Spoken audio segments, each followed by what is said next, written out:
সালামু আলাইকুম রহমতুল্লাহ। মাননীয় প্রধানমন্ত্রী সাথে বাংলাদেশের অর্থমন্ত্রী বাইফুত পাপ্পা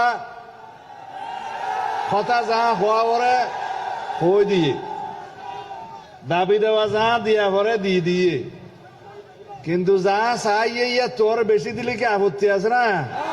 ঠিক আছে। আর মাননীয় সংসদ সদস্য সকল কেউ বক্তৃতা দিন না ভারতে গুসা নই, কারণ মাননীয় প্রধানমন্ত্রী তো আর বহু জায়গা যা ঘুরিব প্রোগ্রাম আছে। আইও কথা নহইতেও চাইলাম তে হদে তুমি সিটাঙ্গে মানুষ দুই নহইলে তুই তারা গুসু একতার লাই এডে পর্যটন স্পট কোয়াকা ভার পর্যটন স্পটও কি দেন না লবণের ন্যায্য মূল্য পাওয়া শুরু করছে ইনশাআল্লাহ। মাননীয় প্রধানমন্ত্রী অচিরেই ঘোষণা করিব ন্যূনতম দাম ৮০ হলো ৭০ পাইব আন্দাজ করি তেজ্য মানলা। আচ্ছা,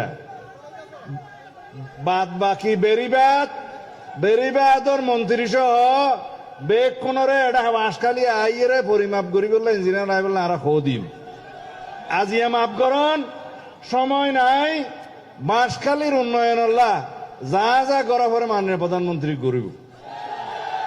লোয়াগারাও তো সাতকান্যার আর বড় ভাই শাহজাহান চৌধুরী জামাতের এমপিরি এডও কিছু ত্রাণ সামগ্রী দিয়া যাইব আনলে হবে তো বাঁশখালী দিও বা আনা মানুষ না দিয়া যাইব। এটা বাঁশখালীর এমপি সাহেব আইসে এখন আরা কোনো ভেদাভেদ নকরি ওবা এটা জামাত এমপি বলে কি মাননীয় প্রধানমন্ত্রী নয় না ত্রাণ সামগ্রী নদেন না। আর নেতা বাংলাদেশের মানবিক নেতা, গরিবের নেতা, এদেশের উন্নয়নের নেতা। ইনশাআল্লাহ কোনো বৈষম্য নহব। খুদা হাফেজ। আই আহ্বান করি মাননীয় অর্থমন্ত্রী জনাব আমির খসরু মাহমুদ চৌধুরী আইয়ের দুই কথা কন। সালাম আলাইকুম।